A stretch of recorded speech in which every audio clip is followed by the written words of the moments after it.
Assalamualaikum warahmatullahi wabarakatuh. Selamat malam. Ketemu lagi dengan Om BP di podcast Om BP. Malam ini Om anggap bahwa ini adalah podcast perdana.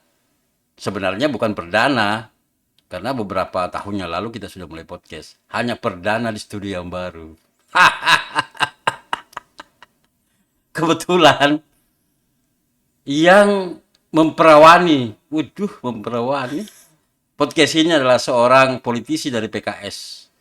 Beliau insya Allah akan menjadi ketua DPRD kita. Ketua DPRD Kabupaten Kutai Timur periode 2024-2029. Saya sapa dulu. Assalamualaikum Ananda. Waalaikumsalam. Lama ini kita sudah janjian dari 4 bulan yang lalu ya kalau tidak salah. Cukup lama Om ya. Sebelum pileg. Sebelum pileg ya. Luar biasa. Temanya juga ini sebenarnya menarik. Menariknya itu karena ya gampang-gampang susah sih. Iya. Iya kan? Kita akan membahas masalah cinta, politik, dan filsafat. Nah, yang terakhir itu yang rada-rada susah nih. Iya kan? Filsafat politik, filsafat cinta. Iya. Akan tetapi cinta dan politik itu sebenarnya dan filsafat itu muaranya sama. Menuju pada kedamaian. Cinta mengarah ke kedamaian, politik mengarah ke kedamaian. Filsafat juga dasar daripada kehidupan kita untuk mengarah juga kepada kedamaian. Gimana kabarnya ini? Ya. Sebelum kita jauh melangkah, gimana kabarnya ini dalam hal hiruk pikuk politik di Kabupaten Kutai Timur? Silahkan Anandaku. Iya. Assalamualaikum warahmatullahi wabarakatuh. Alhamdulillah Om, artinya kabarnya ini kan setelah kita lewati proses kompetisi, kita melewati dan rupanya sudah ditentukan hasilnya dan tinggal menunggu saja keputusan dari KPU terkait dengan siapa yang menduduki apa Ya. posisinya seperti itu. Nah ini kan setelah kita lalui hal-hal terkait seperti itu adalah perjalanan dinamika politik. Iya. Politik yang akan kita bahas di sini nanti juga merupakan menjadi bagian dari pengalaman-pengalaman yang telah dilalui seperti itu. Bagaimana sih politik itu sebenarnya kita selama ini yang kita jalani. Nah kemudian mungkin judulnya yang pertama mungkin filsafat dulu. Filsafat dulu ya. Iya, Jangan langsung ke cintanya. Cinta belakangan. Enggak, masalahnya Om suka cinta-cintaan sih. Soalnya kalau selesai cinta habis sudah cerita Om. Habis sudah cerita. Iya. Filosofinya dulu. Ya, jadi filsafat itu didasari sebenarnya sangat menyenangkan menyimak filsafat dari pendapat para ahli filsafat. Ya, karena saya juga awalnya tuh basicnya kan teknik Om. Teknik, ya. Jadi teknik itu kan sudah jelas sebenarnya. Teknik itu ya seperti apa kondisinya kita melakukan sebuah rekayasa teknik dan itu juga untuk memperoleh sebuah produk atau bentuk tertentu yang disesuaikan dengan keadaan tertentu. Nah itu teknik itu gitu. Jadi misalnya kita membangun fondasi sebuah bangunan, kita harus pelajari dulu tingkat keamanan dari tanahnya dan sebagainya. Dan itu teknis, semuanya jelas. Semuanya pasti terukur. Terukur. Nah, di balik kejenuhan memikirkan sesuatu yang dapat diukur itu, terdapat sesuatu yang baru. Saya melihat bahwa di dalam perjalanan misalnya di kuliah itu banyak terjadi perdebatan filsafat dan saya pikir itu menarik. Nah rupanya itu pembahasannya menjadi lebih luas dan lebih mendalam. Nah jadi itu filsafat yang membuat kita menarik seperti itu. Jadi saya agak menyampingkan terkait dengan teknis dulu karena teknis itu saya pikir sudah cukup lah. Jadi ada semacam angka-angka yang diolah dan sebagainya itu teknis itu saya rasa sudah cukup. Nah filsafat ini yang sangat membuat kita semangat dan semacam penasaran terkait dengan apa sih filsafat itu. Rupanya filsafat itu sangat juga menjadi suatu bagian sebuah satu bentuk ilmu pengetahuan yang kira-kira bisa diejawantahkan dalam bentuk kalimat dan sebagainya yang bisa, bahkan filsafat itu juga bisa menggerakkan orang lain. Iya, iya, Ya, iya, iya. jadi apa namanya, memperhatikan sebuah kalimat atau kata-kata yang disusun yang merupakan gambaran dari esensi sesuatu yang mendekati kebenaran. Ada energi kata-kata Ya, di dalam seorang filosofi iya. yang ingin mengekspresikan apa yang diinginkannya Benar. melalui kata. Betul, Om. Iya, iya. Jadi kalau kita belajar dari filsafat ini kan kebanyakan itu awalnya dari para pemikir-pemikir Yunani kuno. Iya. Itu memang banyak filsafat gitu. Tapi rupanya sejauh yang kita ketahui filsafat itu di kalangan cendekiawan Muslim juga itu mendapat pertentangan bahwa filsafat Yunani kuno itu masih kurang berdasar. Iya, iya, iya. Nah, jadi kalau cendekiawan Muslim misalnya kan dasarnya adalah Al-Quran dan Al-Quran dan hadis. hadis. Betul. Dipertentangkan dengan keadaan Yunani kuno dan sebagainya, ternyata banyak polemik yang terjadi. Pertentangan itu, waktu itu ada ilmuwan-ilmuwan seperti misalnya Imam Al-Ghazali yang mengatakan bahwa filsafat itu sesat, Iya. ya, jika tidak berdasar dengan Agama. Al-Quran dan hadis. Iya, iya.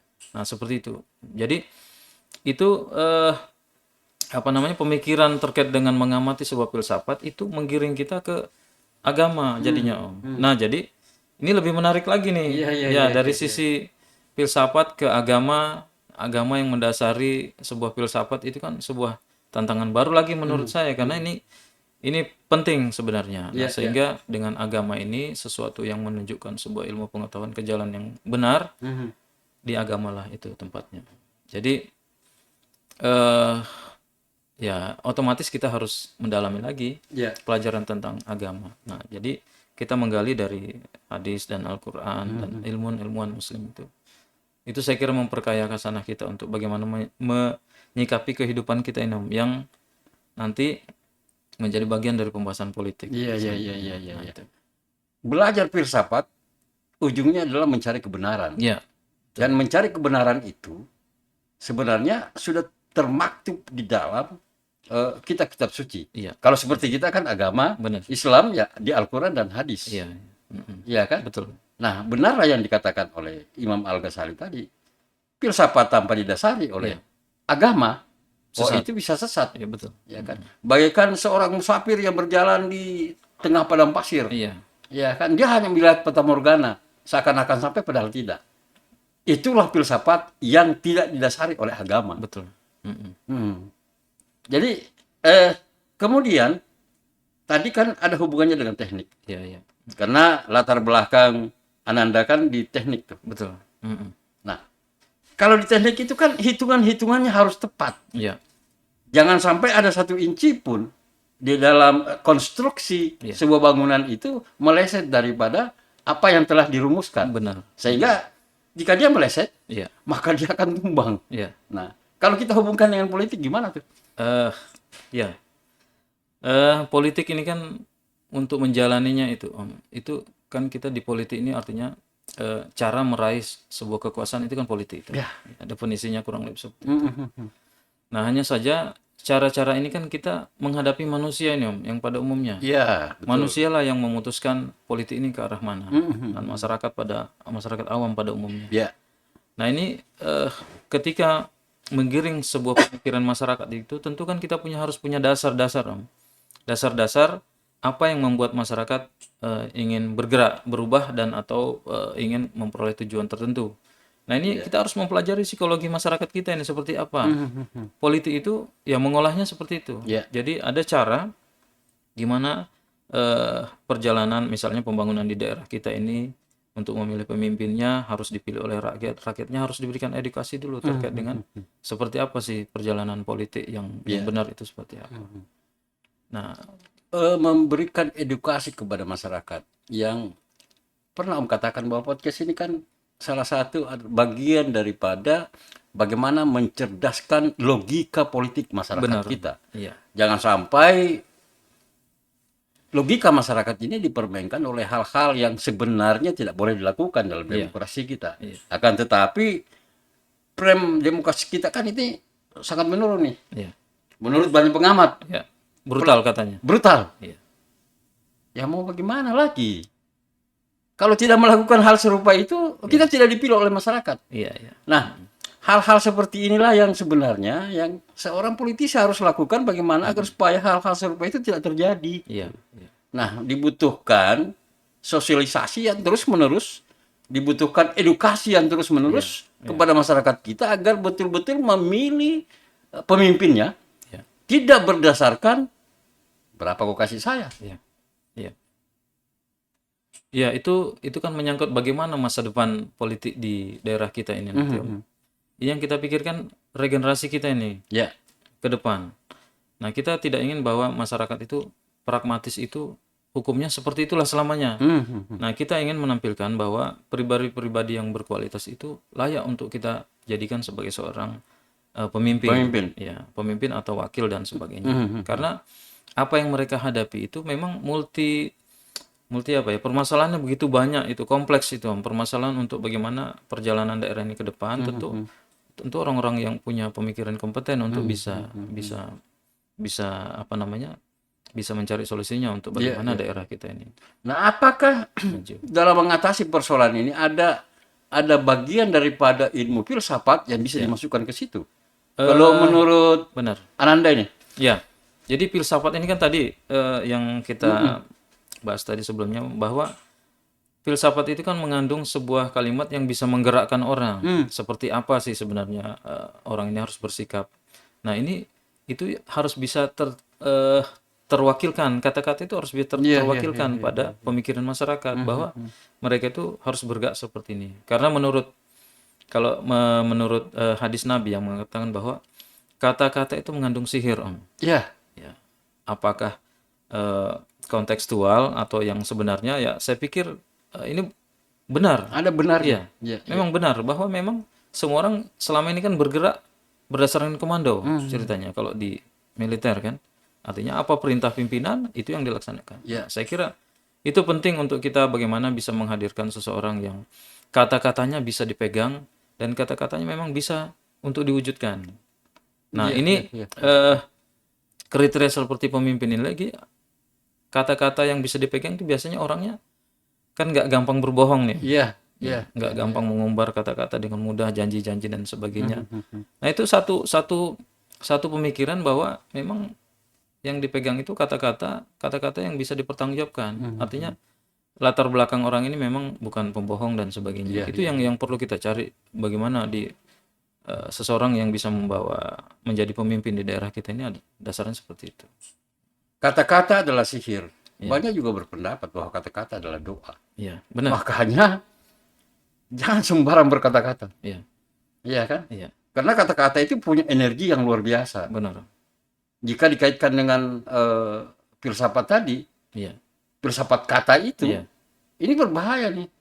Misalnya, kalau kita ingin mendapatkan sesuatu berkah, Iya, berkatalah baik-baik. benar. Contoh, misalnya begini, seorang ayah atau seorang ibu selalu mengatakan kepada anaknya bahwa, kamu itu kurang ajar ya. Iya. Anaknya kalau selalu kata-kata kurang ajar terus-menerus dibicarakan oleh orang tuanya, anaknya akan bakal jadi kurang ajar. Iya. Dia terbentuk dari kata-kata itu. Nah, itu. Begitupun di politik. Iya. Kalau kita selalu memframing orang, Iya. kau korupsi, bisa-bisa korupsi betul. Iya, Tuh. dia gimana Om ya? Kalau orang menganggap kita seperti itu terus kita tidak begitu, artinya untuk membuat orang ini tidak berbohong, kita harus membenarkan kata-katanya. Jadi misalnya Om kalau dibilangin orang pembohong misalnya kan, ya. Untuk supaya membuat orang ini tidak berdusta atas kalimatnya itu, Om harus berbohong kan? Iya. Iya. Iya. Jadi, nah di sisi yang lain gimana? Kita kan di sini kan berpolitik kita Om. Betul. Berpolitik agar orang ini tidak menjadi seorang yang pembohong. Jadi ada kisahnya gini Om. Ya.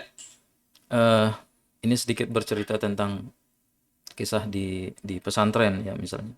Jadi ada beberapa orang murid. Ini kan biasanya kan guru di pesantren ini kan milah-milah ini Om. Iya. Mana yang punya prestasi, mana yang nggak berprestasi. Nah, biasanya ini lebih sayang sama yang berprestasi pintar, ya. Jadi, nah ini kan menimbulkan kecemburuan Betul. dengan santri yang lain.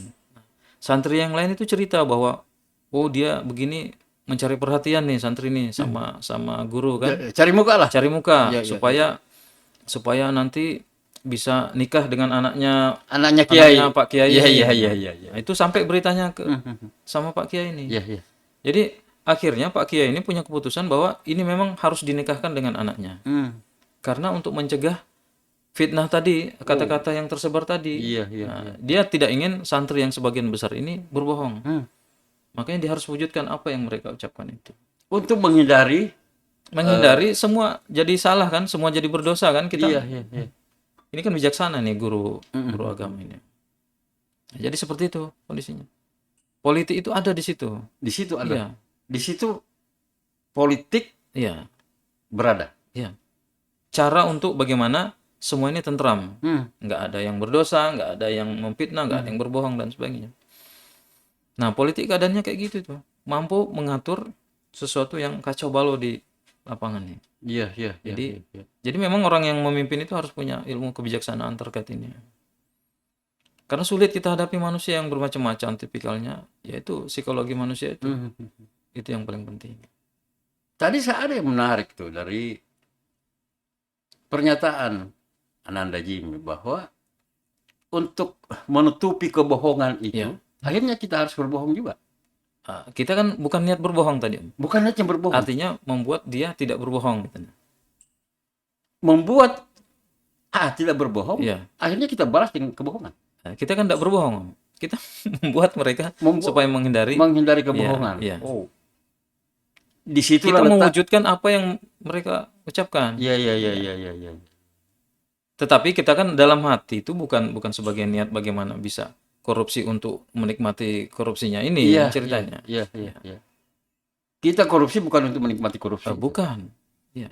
Ini memang ada yang memang sebenarnya korupsi itu memang tidak dibenarkan. Karena kata-kata korup itu kan membuat bangkrut sebuah kondisi keuangan negara dan sebagainya. Nah, tetapi ini sebenarnya bisa provokatif juga jadinya, Om. Kalau kalimat seperti itu di filsafat itu tadi yang dijadikan sebagai pegangan. Tapi kan memang perlu kita mencari pembenarannya gitu. Ya memang kita mencari kebenaran. Iya. Mencari kebenaran. Karena kalau tidak dicari kebenarannya, dia akan menjadi sebuah pernyataan besar atau pertanyaan besar di tengah masyarakat kita. Bahwa benar-benar dia korupsi. Padahal sesungguhnya tidak korupsi. Tidak korupsi. Iya kan? Iya. Nah, kalau belajar dari kisah juga di cucunya Khalifah Umar ini kan, artinya korupsi itu sangat diwaspadai, itu tidak boleh terjadi pada pejabat-pejabat. Nah, misalnya kita lihat di zaman Khalifah Umar itu ketika mengunjungi gubernurnya. Nah, gubernurnya pada saat itu sudah memakai pakaian yang mewah. Jenis kainnya kain dari ekspor lah ceritanya, atau impor dari Cina katanya gitu ya kan. Jadi keadaan itu tidak disenangi oleh Umar karena dia melihat ini gubernur ini pada bermewah-mewah semua. Nah, jadi tetapi Umar tidak bisa juga merubah itu secara drastis kan, hanya memberi isyarat bahwa dia tidak menyenangi itu. Karena dia sendiri itu memberikan contoh, tauladan bahwa bukan itu inti dari kekuasaan ini. Bukan untuk bermewah-mewah kekuasaan ini. Jadi kalau misalnya ada rakyat kita yang misalnya melarat dan sebagainya, itu nggak cocok untuk memimpinnya kelihatan bermewah-mewah itu. Pemimpinnya bermewah-mewah, rakyatnya menderita. Iya. Nah, itu tantangan kita ke depan seperti itu. Nah, tujuan dari politik adalah mencapai kemakmuran itu tadi. Supaya tercapai. Agar supaya kita damai, ujungnya kan kemakmuran. Nah, ini tugas dan tanggung jawab seorang politisi ini yang sangat berat di sini.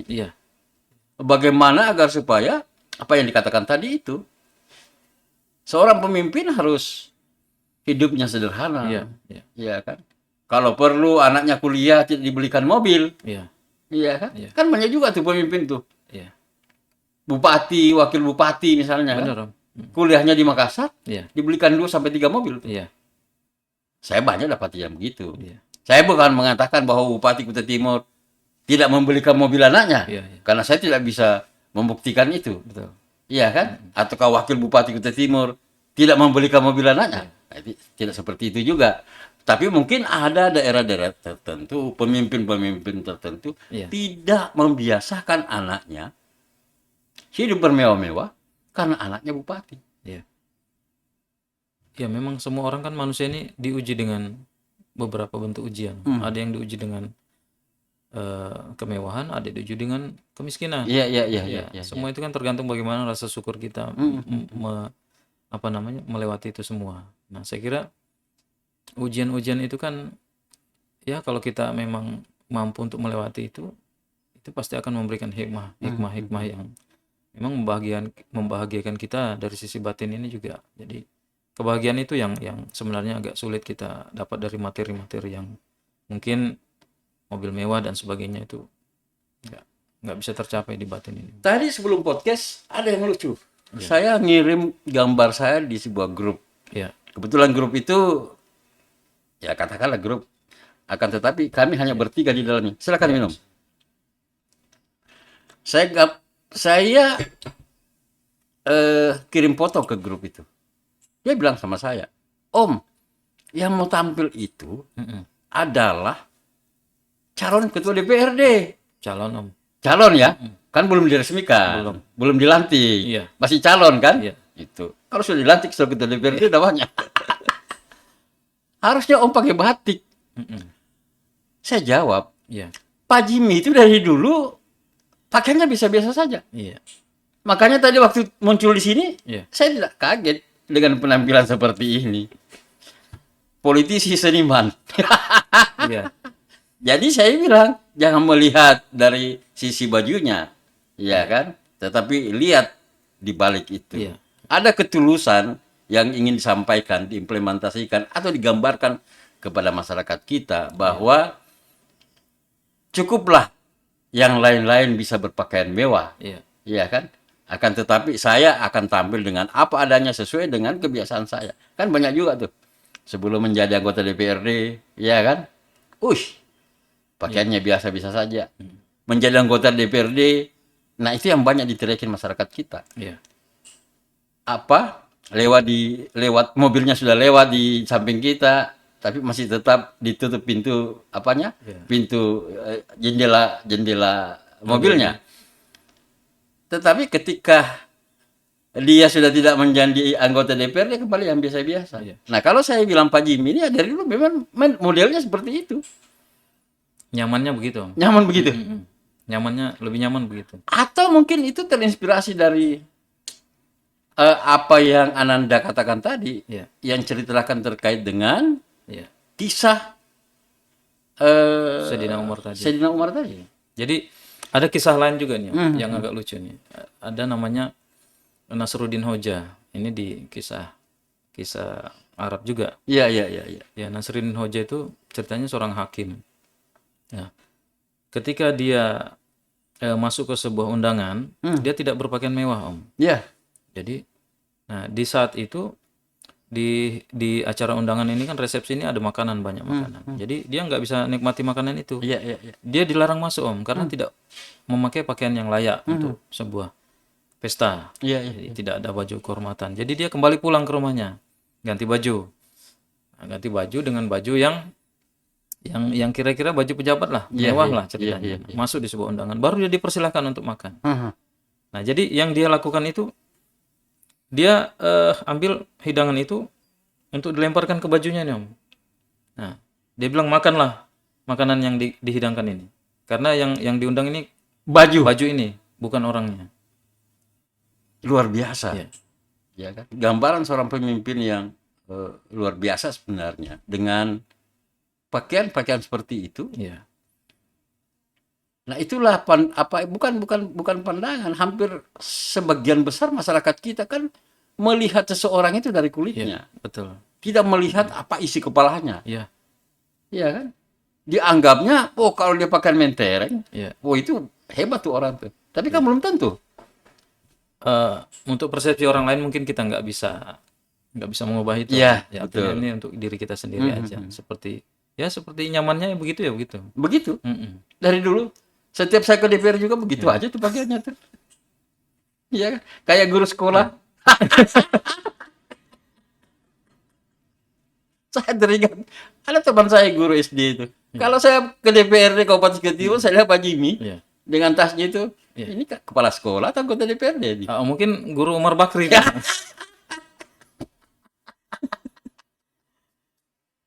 Ya, yang dikisahkan lagunya Iwan Fals itu kan ya, Iya, iya, iya.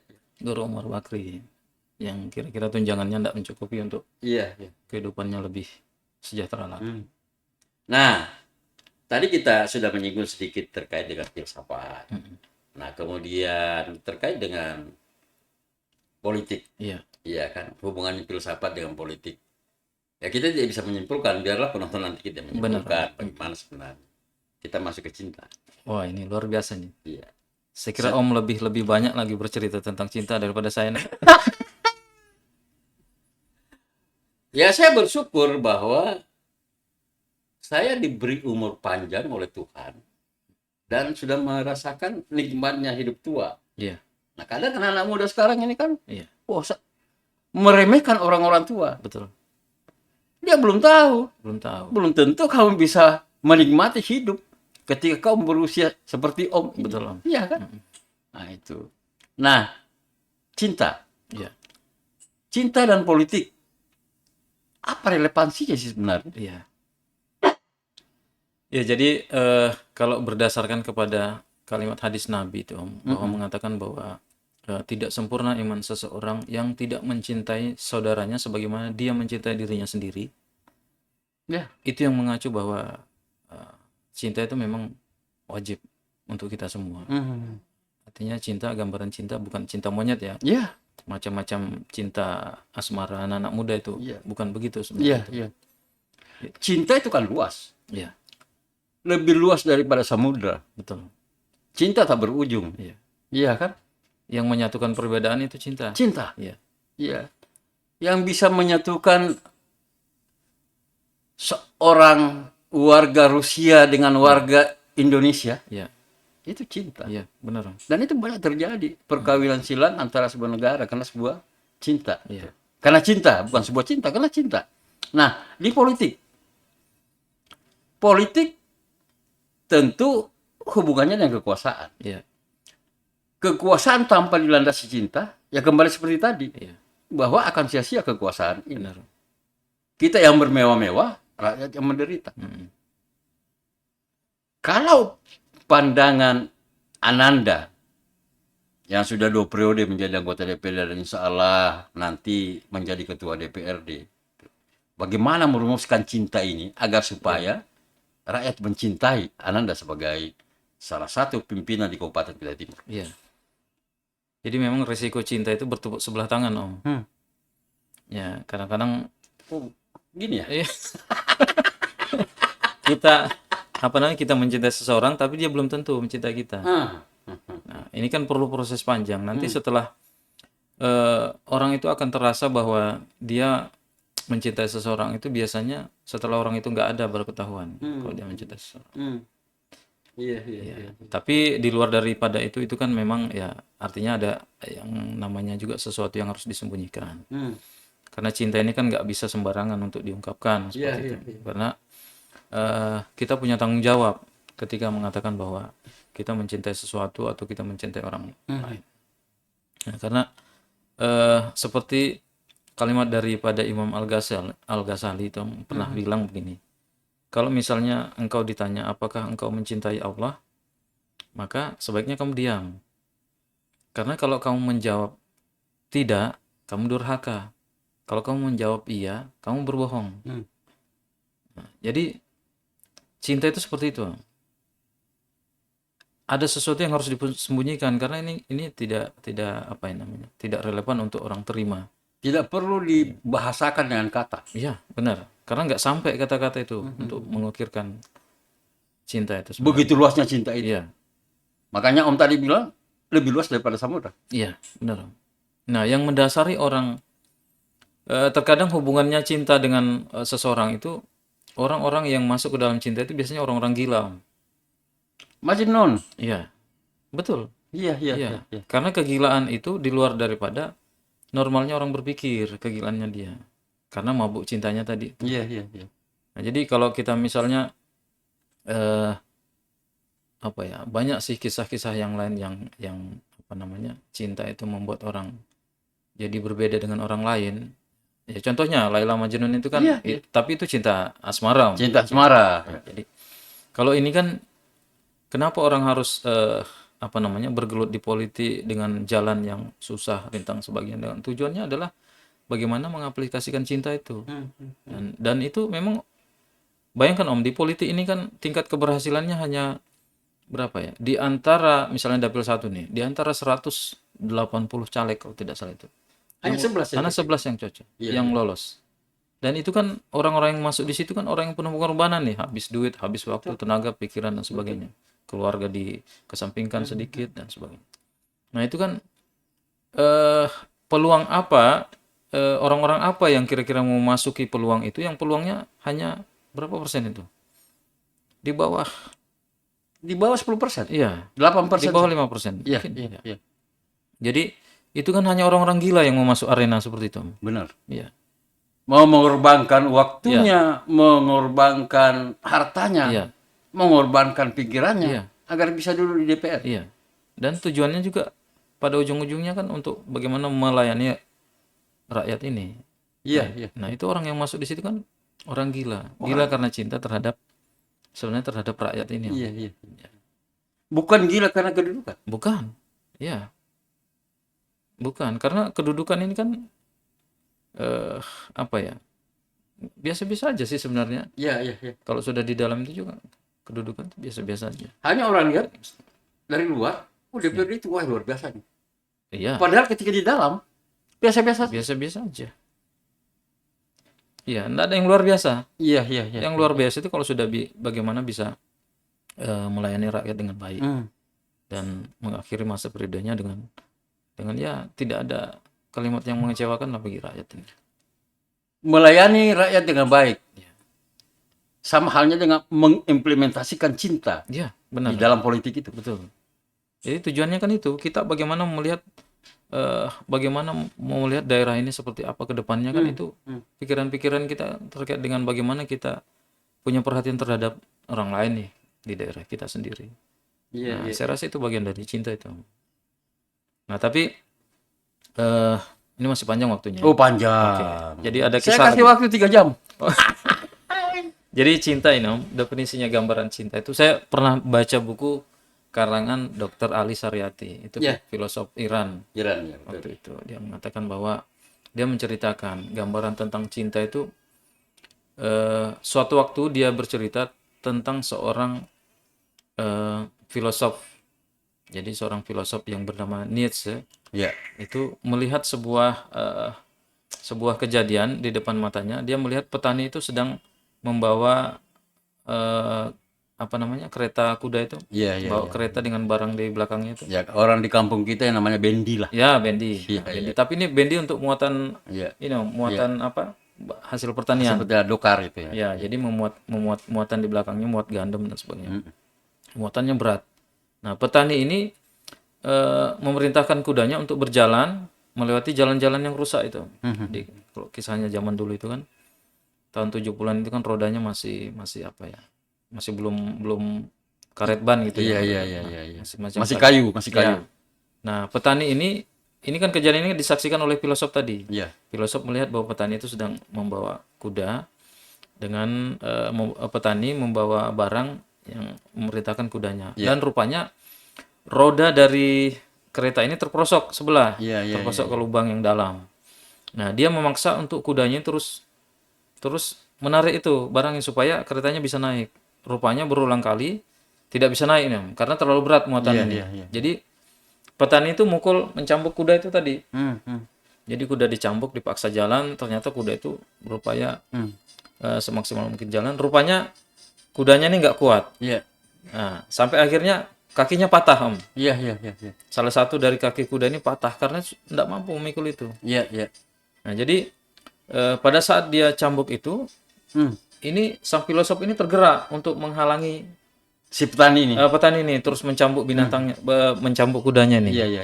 Jadi dia menghalangi itu. Tapi petani ini nggak peduli. Iya. Dia bilang, si filosof ini menegur, turunkan dulu muatanmu, kemudian ratakan kembali keretamu, baru kemudian kau perintahkan kudamu itu untuk Iya, iya. memuat. Rupanya itu tidak dipedulikan oleh petani tadi. Tetap memaksa. Tetap memaksakan untuk mencambuk. Nah, akhirnya sang filosof ini itu memegang kerah baju dari petani itu. Iya. Ya, ini dipaksa untuk berhenti. Nah, filosof itu bilang, saya tidak bisa membiarkan kamu Iya. melakukan itu, mencambuk, menyiksa kuda tersebut. Nah, rupanya petani ini marah juga karena ditegur, Om. Iya, iya, iya. Akhirnya petani ini memukul wajah si filosof tadi. Filosofi tadi. Dipukul lah berkali-kali. Akhirnya filosof ini sakit, jatuh sakit berhari-hari. Nah, kemudian dia meninggal, Om. Filosof ini meninggal. Nah, di situ Dr. Ali Saryati menyimpulkan bahwa dari kisah ini si filosof tadi itu mati karena cinta. Nah, begitu, Om, definisi Filosof cinta. itu mati karena cinta. Iya. Cintanya di mana? Iya, karena dia tidak ingin melihat penindasan dan sebagainya. Oh. Iya. Iya, iya, iya, iya. Dan ini banyak contoh-contohnya di Palestina sekarang ini misalnya. Cinta akan kemanusiaan. Iya, seperti itu. Jurnalis-jurnalis yang terjun ke sana untuk meliput dan dia juga mati karena itu. Iya, iya, Itu iya. mati karena cinta. Itu gambarannya terkait seperti itu. Luar biasa. Dari proses perjalanan Iya, petani tadi ini iya, memberikan hikmah kepada kita iya. bahwa orang rela mati Mm-mm. karena cinta. Iya. Bukan karena kuda atau sebagainya, kan? Bukan karena kuda. Bukan. Karena dia mencintai makhluk Iya. Tuhan. Dia rela dicambuk. Dia tidak suka melihat penindasan gitu. Iya, iya. Tidak suka melihat diskriminasi dan sebagainya. Dan itu biasanya yang kuat itu aktivis-aktivis. Dan itu Ananda tarik ke dunia kita saat ini. Iya. Yang Nanda berikan contoh di Palestina. Iya. Banyak orang-orang yang karena mencintai kemanusiaan Iya. ke Palestina, Benar. membantu orang di sana, Iya. akhirnya dia jadi korban. Iya. Rela berkorban. Nah, itu kan bagi generasi kita yang akan datang ini, itu harus terisi jiwa-jiwa seperti itu. Iya, iya, iya. Itu yang akan membuat daerah kita ini menjadi maju.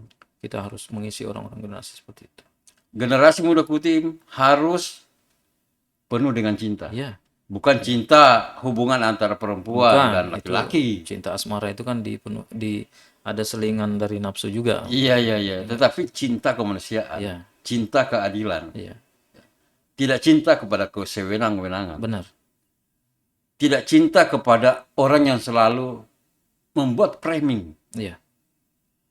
Bahwa ini melakukan ini, Iya. tetapi tidak melakukan ini, Iya. dan seterusnya, dan seterusnya.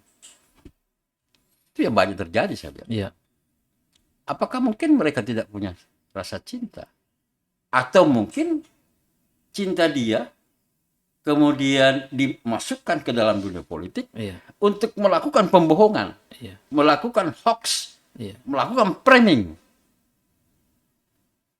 Kemudian seakan-akan dia dijolimi misalnya. Iya. Itu kan bagian dari politik juga. Iya. Benar juga. Cuma kan kita memberikan edukasi kepada masyarakat ini, Om. Yang kita sampaikan itu adalah kebenaran. Kebenaran. Bukan sesuatu yang dibuat-buat. Ya, dengan tujuan tertentu. Nah, kita nggak kepingin ada orang-orang seperti itu menjadi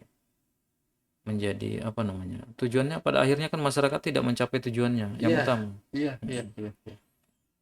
Semua orang jadi bingung keadaan ini. Yang salah dikatakan benar, yang benar dikatakan salah. Betul. Saya sering banyak tuh melihat, menyaksikan, membaca, mendengar.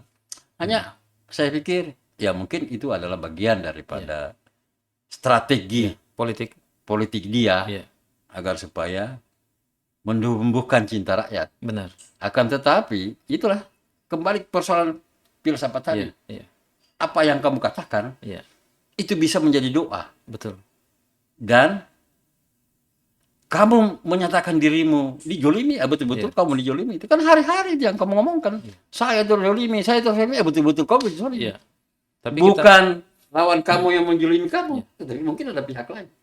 Tapi kita maklumi keadaan masyarakat kita memang seperti itu. Ya. Pasti ada. Senang dengan hal-hal yang seperti itu. Iya. Dan kita harus pahami bahwa kehidupan dunia ya begitulah. Perputarannya seperti itu. Iya, iya, iya, iya, iya. Ada normal, ada abnormal. Iya, iya, iya, iya. Jadi itulah warna-warna dari kehidupan kita di dunia ini. Itulah Iya, kehidupan sesungguhnya di benar. dunia ini.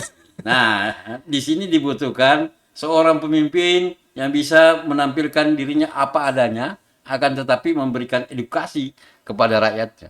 Ya, insya Allah seperti itu tujuannya. Ini luar biasa. Ini banyak sekali nih yang apa Iya. yang memberi komentar-komentar, tapi saya tidak bacakan nih komentar-komentarnya karena kalau mau dilayani komentar Oh, teman-teman di sini iya. ini bisa sampai subuh kita kan. Biarkanlah mereka yang menyimpulkan apa yang kita bicarakan malam ini. Walaupun sebenarnya apa yang kita bicarakan ini bicara garul gidul aja untuk mengisi kekosongan, memberikan nuansa baru di dalam perspektif kita memandang politik, kemudian dikaitkan dengan cinta dan filsafat itu sendiri. Pernyataan terakhir dari Anda Iya. terkait dengan apa yang kita bicarakan hari ini. Iya, kita itu senang terhadap semua bentuk apa namanya, bentuk karakter manusia itu sebenarnya. Jadi itulah kekayaan kehidupan dunia ini, baik dalam kehidupan beragama maupun kehidupan apa namanya menjalani kehidupan ini kan, ya memang Tuhan ngasih kekayaan eh, kekayaan karakter dari ciptaannya ini kan luar biasa memang. Iya. Itu kita nikmati. Jadi apapun akhirnya nanti, endingnya nanti ya itu sebuah ketentuan yang memang itulah yang terbaik buat kita pada saat ini, detik ini juga. Dan apa yang kita rasakan, kita berada di sini nih, ini sesuatu yang harus kita syukuri. Nah, bentuk kesyukuran kita itu kan adalah bagaimana bisa menerima semua keadaan dan berupaya untuk bagaimana bisa mengubah sesuatu keadaan yang bisa diubah menjadi keadaan yang lebih baik lagi. Nah, saya kira sekali lagi penyampaian tentang hadis Nabi itu yang mengatakan bahwa kebahagiaan itu dekat dengan kebenaran. Ya, jadi saya kira kalimat-kalimat inilah yang memotivasi kita bagaimana bisa melihat sebuah kebenaran itu juga akan mengajak kita menuju tujuan sebuah kebahagiaan. Seperti itu. Oke, baik. Teman-teman, masih banyak sebenarnya yang Om harus kenali dari calon pemimpin kita di DPRD Kabupaten Kutai Timur ini. Sengaja saya keep sampai di sini karena masih akan saya berikan kesempatan di lain waktu lagi untuk kita ngobrol, untuk menguliti lebih dalam sebenarnya apa sih yang ada di dalam pikiran Pak Jimmy STMM ini sebagai salah satu anggota DPRD Kabupaten Kutai Timur yang kemudian insya Allah nanti dilantik resmi menjadi ketua DPRD. Karena kita kan memang butuh seorang ketua DPRD yang punya pikiran, tidak hanya pikiran bagaimana memajukan daerah ini, akan tetapi pikiran agar supaya masyarakat kita membangun rasa cinta. Karena rasa cinta itu akan melahirkan sebuah kebahagiaan. Tujuan pemimpin itu memang ditunjuk oleh rakyat untuk supaya mereka bahagia. Jalan kebahagiaan itu adalah kesejahteraan. Tanpa kesejahteraan, pemimpin itu pasti dianggap gagal oleh masyarakatnya. Demikian podcast ini. Assalamualaikum warahmatullahi wabarakatuh. Waalaikumsalam warahmatullahi wabarakatuh.